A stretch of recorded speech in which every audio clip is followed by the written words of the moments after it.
Breaking news now on Fox 61, Connecticut's news station. Thanks for joining us for the Fox 61 News at 10. I'm Bridget Bjorlo. We are following breaking news in Branford tonight. Firefighters made a grisly discovery after putting out a fire in a barn on North Ivy Street. You're looking at that area on the map on your screen here. A body was discovered inside the barn, possibly someone who was reported missing and thought to be inside that burning barn.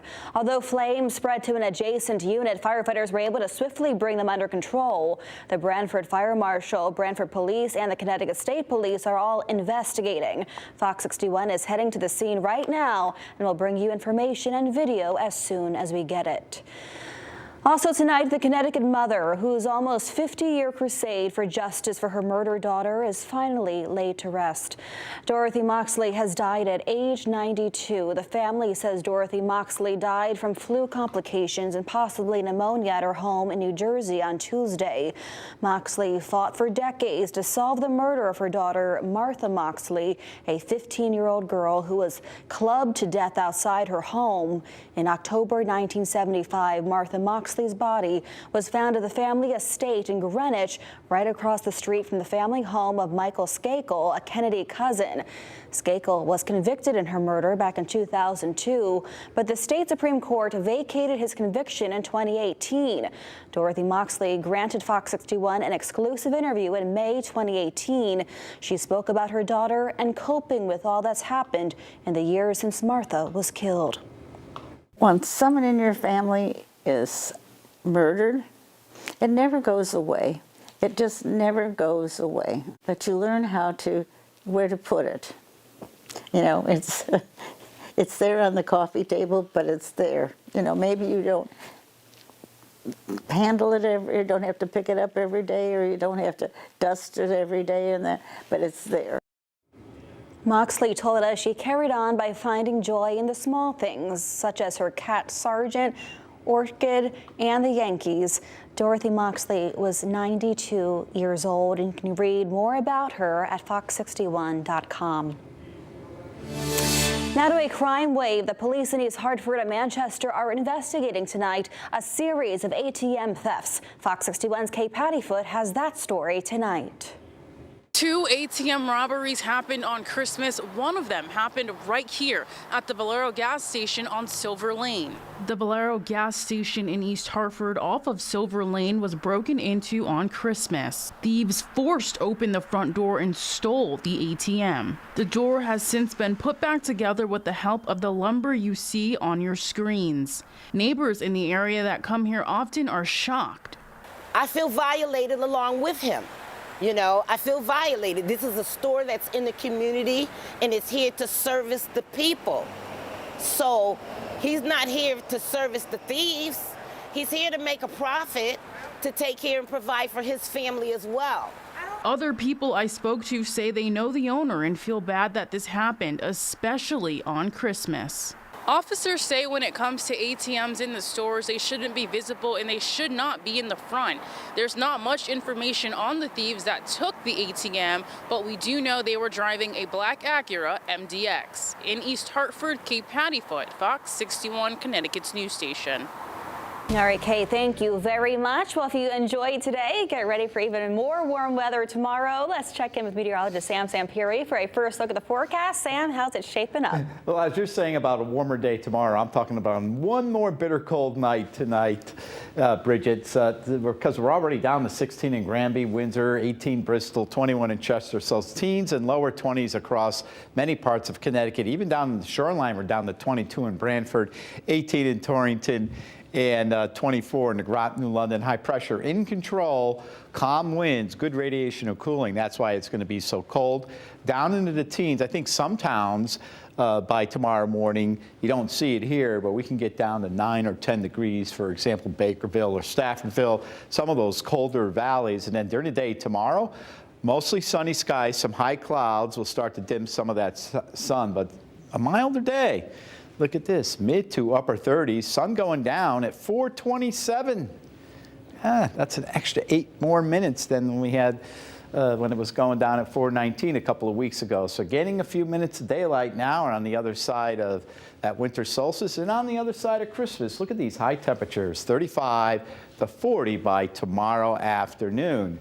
However, we might have to pay a little bit of a price for a warming trend over the weekend. We'll talk about possible icy spots early Saturday morning, and then a big warm-up and rain going right into next week. All the details coming up on your Fox 61 7-day forecast. Bridget? Sounds good, Sam. We will talk soon. Thank you. And if you spent any part of your day in the mall, congratulations for surviving the post-Christmas rush.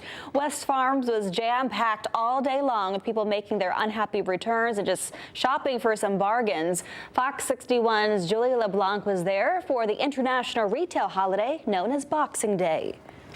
Well, Santa may have left his seat here at the mall, but a lot of people are still taking advantage of some holiday deals here at West Farms for what's internationally known as Boxing Day.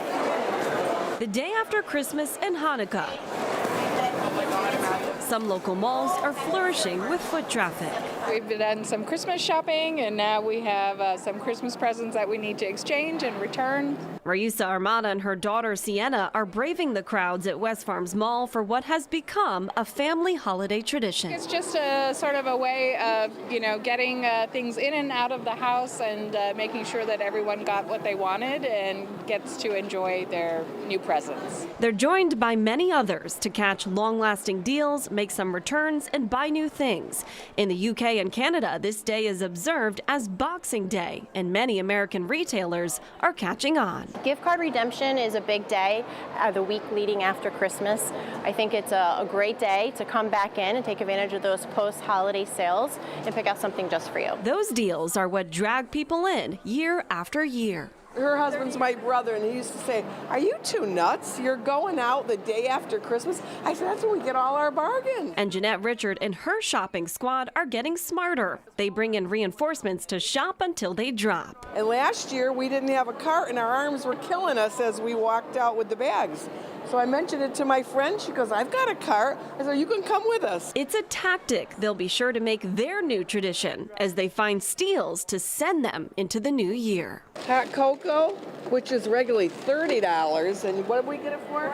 $4.99. So nice stocking gifts for next year.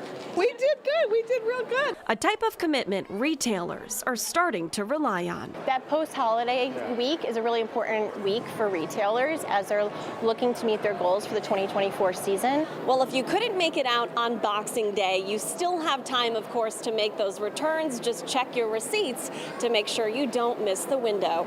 We are at West Farms in West Hartford. Julia LeBlanc, Fox 61, Connecticut's news station. All right, Julia, thanks. It's the second night of Hanukkah, and in East Hampton, a menorah was lit on the town green for the very first time. Rabbi Israel Stock called it a monumental occasion and told those assembled it is important to share the message of good overcoming evil and of goodness and of kindness.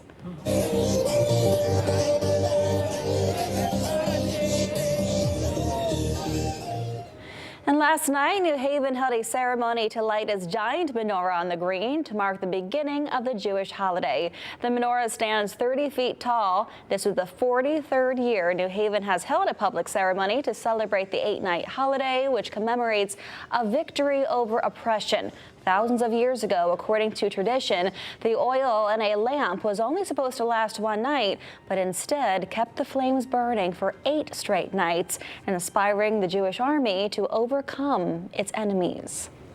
We are lighting the menorah, which represent light, and that's the message that we have for the world, that we want light over darkness. We see a lot of darkness in the world today, and a little bit of a light can get rid of a lot of darkness.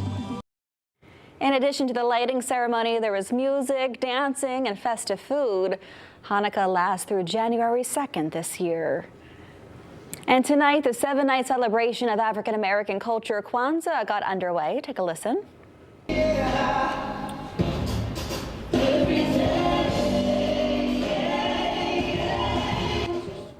Dancers, drummers, and community leaders gathered in New Haven City Hall atrium tonight for the event hosted by the Black and Hispanic Caucus of the New Haven Board of Elders.